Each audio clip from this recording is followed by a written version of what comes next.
Not long ago, I showed you guys my new daily driver, a 1999 Hyundai Excel I bought off a friend for 500 bucks. I talked about how great it's been financially and for everyday use, and I couldn't recommend you get yourself a car like this any higher. That being said, it is a cheap car, and that means it doesn't come hassle-free. So today I'm going to run through all the issues that I've had with the car, how I've diagnosed and repaired most of the faults, and gotten this little buzz box to an acceptable standard.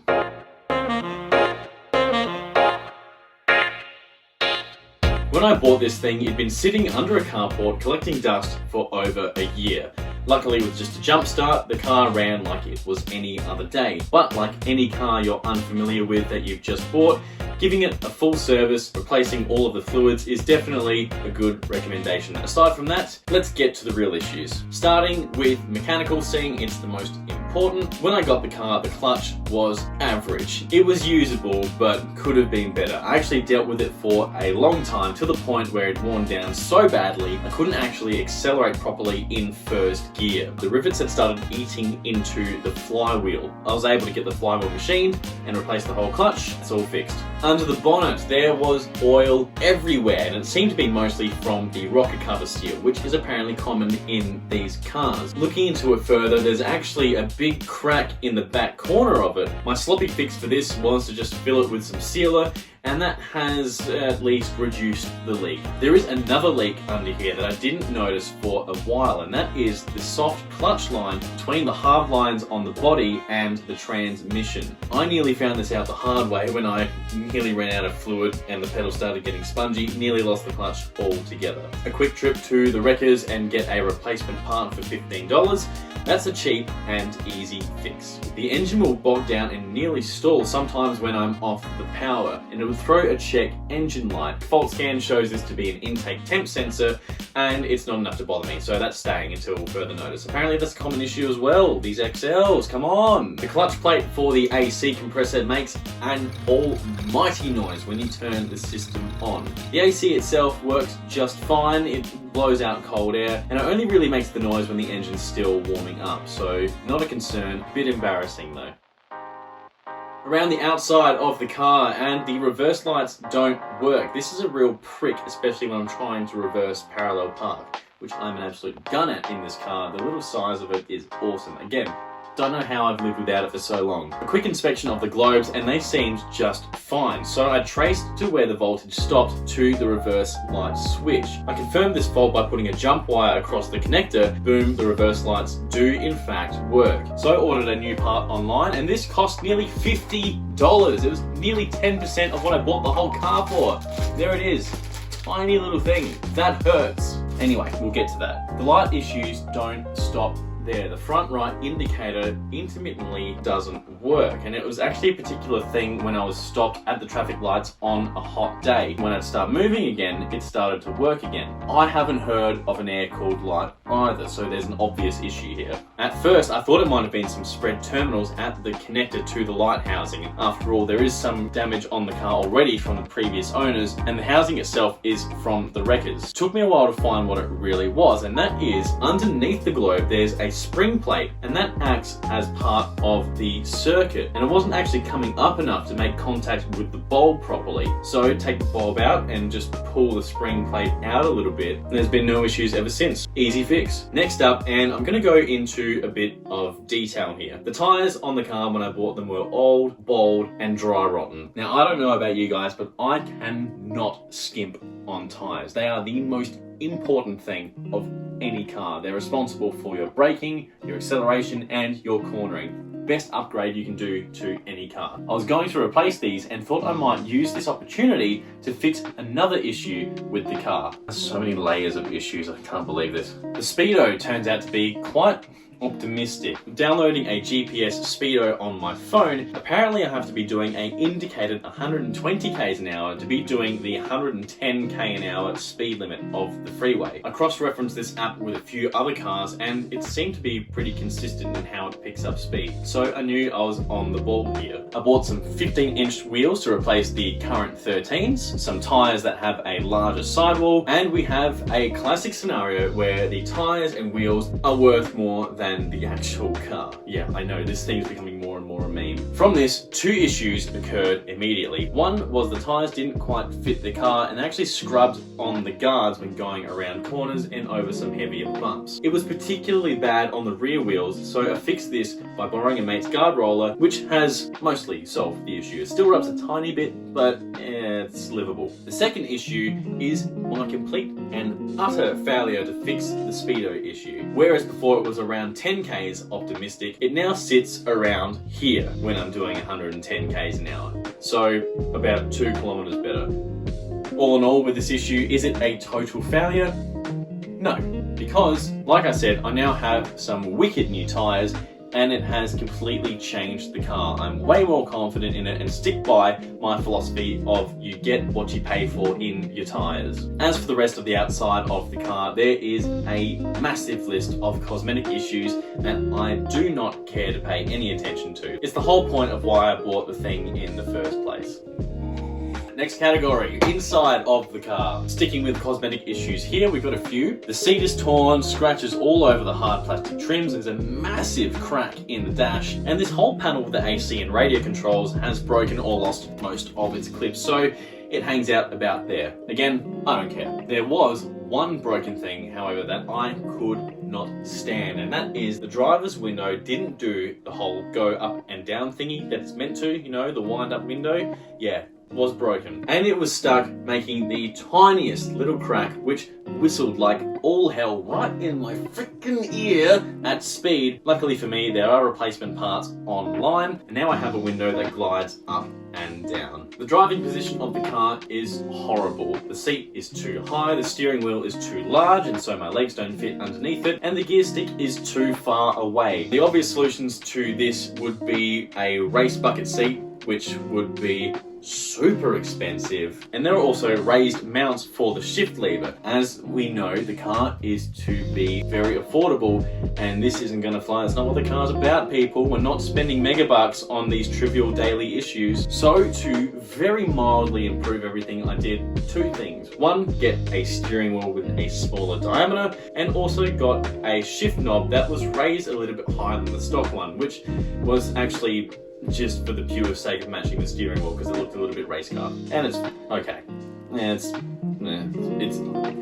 better. It's better. Don't complain. Come on, it's just a little bit better. So now I've covered all aspects from exterior, interior, and mechanical, and that just about sums up all the issues that was wrong with the car. When I first bought it, here's what's gone wrong since. The oil leak has gotten a bit worse, and to the point where I'm actually constantly concerned about how much oil is in the car, and it's not exactly nice. So otherwise, the rest of the car has been solid. Engine, solid. Leaks, no problem otherwise. Good car. Oh yeah, crap. Hang on, no, I take that back. This happened actually only recently. This was about a couple of weeks ago. One of my ignition leads failed. It just decided not to be a lead anymore, just fell to bits. So this caused a misfire, and I know that I said the clutch made it undrivable, but this really made it undrivable. Imagine having no power to start with and then losing power. Yeah, that was bad, and I had to cop this one on the chin, buy a brand new set of leads, out of the way, done, peace of mind. That's just how that one had to be. Another big issue here. When I first inspected the car to buy it, one of the CV boots, the left outer one, was pretty cracked up and looked like it was gonna go. Wasn't enough to turn me off the car. Naturally, this came back to bite me and it failed the day before I made a big long weekend trip away, so that was great. The modern solution to fixing cars is to replace an entire component. In this case, it would have been a whole drive shaft. You get both new boots for the inner and outer, new CVs, everything. But that's not what this car is about, people. Again, we're on a budget. Instead of spending about $130 for a replacement shaft, I got a new boot, which cost about $12, ripped the shaft out, smashed the CV apart, put the new boot on, put it all back together, and we have a boot that works great. I still haven't cleaned this up properly. What the hell am I doing? Now the CV joint actually makes a clicking noise when you're at full lock.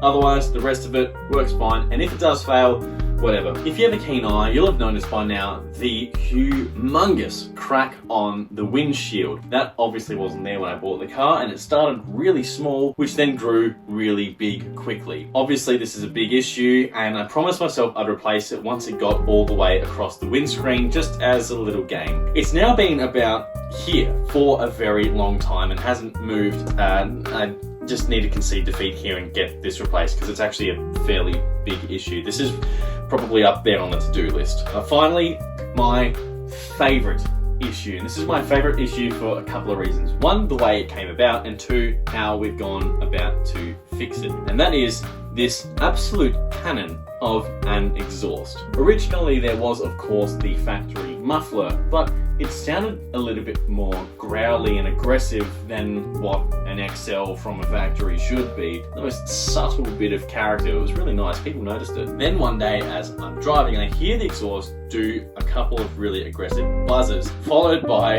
a symphony of metal clanking and scuttling, and I filmed this at the time of what happened, so here it is. I was just driving along and the car started to sound a little bit drony, and I thought, well, that's not right. What's going on? This hasn't happened yet. I look in my rearview mirror and part of my exhaust is skipping along the road. And now my car sounds sick. Yeah! By sick, I actually mean it sounds like trash. I will never forget watching bits of my car fly across the road in my rear mirror as just a whole pack of cars from the traffic lights are on the way, and me just freaking out thinking, what the hell am I supposed to do here? So now the issue is I have a massive gaping rusty hole in the back of my exhaust. It's not a good look. It did give me a chance to see why it was growly in the first place, and that is because all the baffles in the muffler had completely crumbled away. They just did not exist. Anyway, the muffler had to go, and getting a replacement has proven to be a little bit more difficult than I anticipated. If you've seen any of my other content, you'll know that I'm a massive fan of not doing a muffler delete altogether. They're drony, loud, uncomfortable. I'd summarize them as just a bit of fun. I would not recommend doing a muffler delete. So that's exactly what we did. We had some exhaust pipe destined for the scrapyard at work, so my mate and I repurposed it by chopping off the muffler and mating this piece of pipe to the factory exhaust, topping it off with some dual tips and only one of them actually functioning. And now the car sounds like this.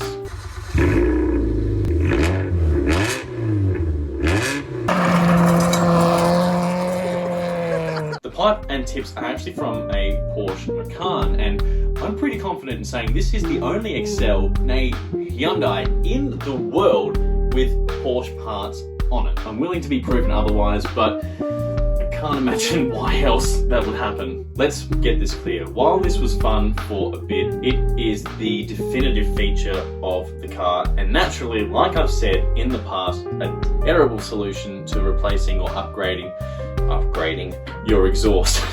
I'm pretty certain that everyone in my local area knows this car for this feature. On the other hand, I'm definitely confident that I've gotten a lot of laughs out of people who've pointed and said, oh my god, look at this thing. The point of it was to find a quick temporary solution, but it stayed for far too long. This needs to go. This is number one on the to-do list. Priority, above the oil leak and above the windscreen. This exhaust has to go. I hate it. I hate it. I hate it.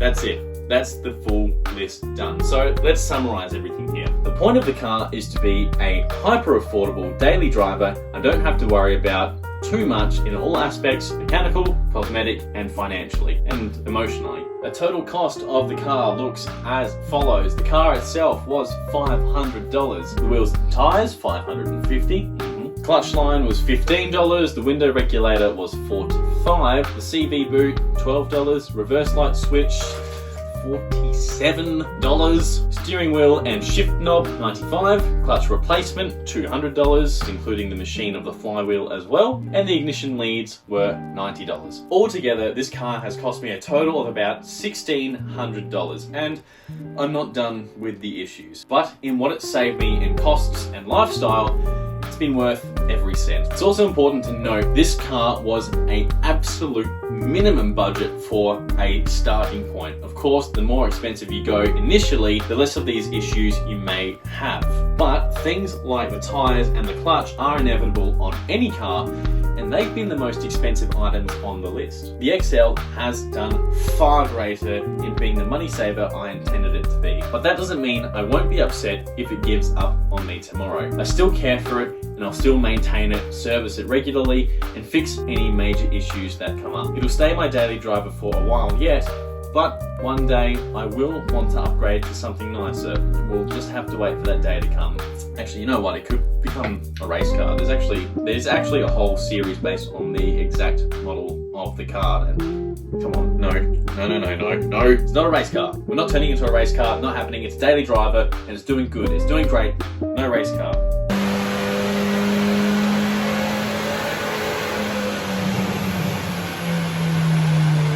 I'm kidding, definitely no race car stuff here. That's just, look, consider it a bonus clip if you've stayed this long. That's it, that's okay, list is actually done. That is everything, we're done. Thank you so much for watching. This is actually the first video I've done that's not philosophical, in a way.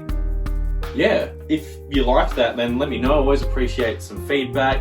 Just, you know, I'm kind of keen to get more to the everyday sort of stuff, my just general car adventures. I actually do have a Instagram account that is probably more on that casual, hey, check out what I'm doing today sort of thing. So let me know, give that a follow, a few little bits there as well. Otherwise, like I said, thanks for sticking around. I had fun. Don't forget to buy those good tires. They're important, okay? They're expensive, but worth it. All right, that'll do.